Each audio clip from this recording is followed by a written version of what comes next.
Okay, let's move forward.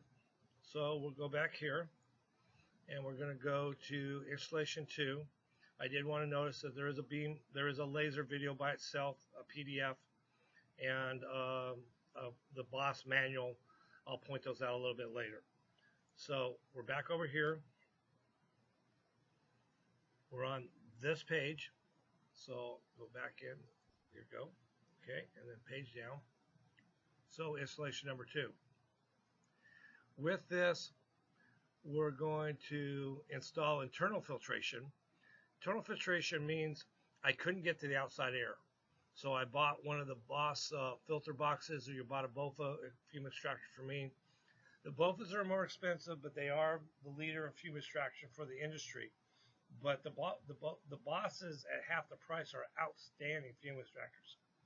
So go here, and next we're going to check the wiring. So when you go into the controller section, basically what you're going to do is you're going to see that the unit has the main master controller board in it, and it's labeled for every plug that goes to it. XYZ drives, XYZ limit switches, power, label, pendant.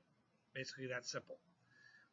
Each wire is labeled to what responsibility, and each wire has been tinned and shielded and has a number on it on its heatsink. So it's very, very self-explanatory.